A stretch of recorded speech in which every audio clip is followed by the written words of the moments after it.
What is up mga kasnap? This is Boy once again. Andito na naman tayo sa panibagong video natin na puro part 1 lang. Boss, eto lang klarong vlog to.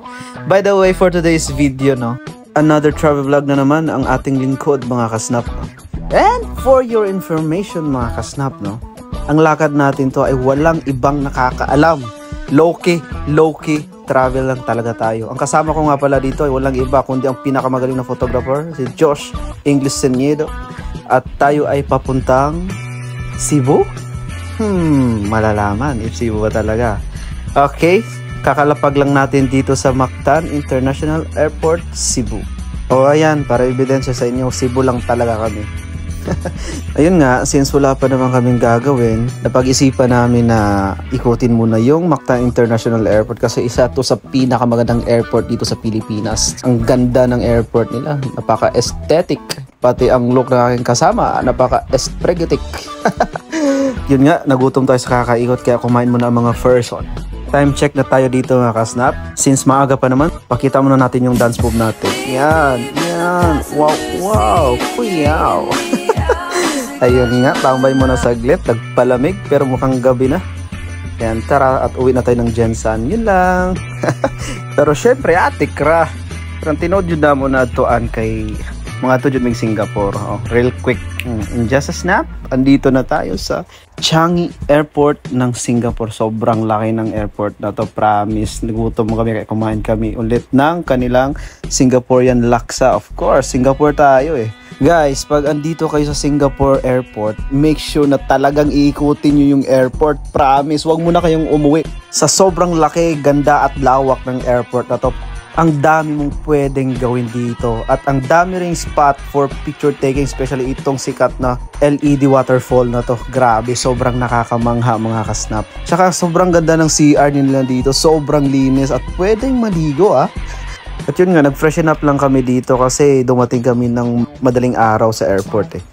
At yun nga, sa kakaikot namin, inabutan na kami ng umaga, kaya nagutom. At tinry namin tong Yakun Kaya Toast ng Singapore dito sa Changi Airport. Ito daw yung isa sa pinakasikat at traditional breakfast ng Singapore.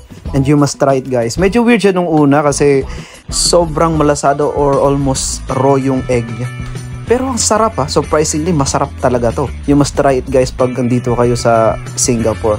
Kumbaga sa atin ito yung pandesal at saka kape.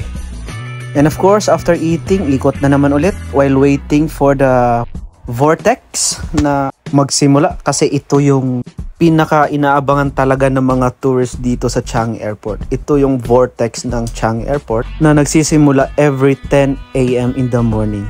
Grabe guys, worth it talagang hintayin to, promise. Sobrang nakakamanga at talagang tatayo balahibo mo dito, pati sa kamay, paa at yung bull. Ay, char lang, baka maban tayo. Pero sobrang nakaka-amaze to, promise. Pati yung mga foreigner, aw. Okay, yan, let's enjoy the show. Tada! Nice, worth to remember.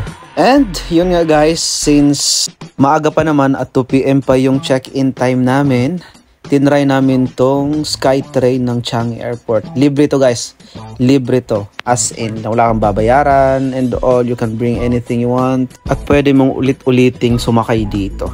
Kumbaga, ang gagawin nyo lang dito is iikutin lang yung buong airport from Terminal 1, 2, 3, and 4. At kung saan mo gustong bumaba or kahit di ka na bumaba, dyan ka na matulog, buang ka. At yun nga, in-enjoy lang namin yung moment na to. Ang daming makakasalamuha, iba't ibang lahi, iba't ibang culture, iba't ibang amoy.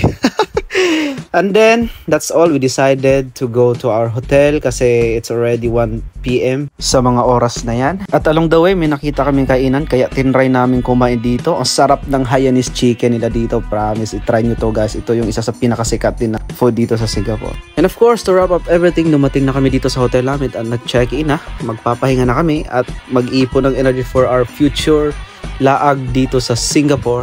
And thank you for watching this video. Abangan nyo ang part 2 sa next live.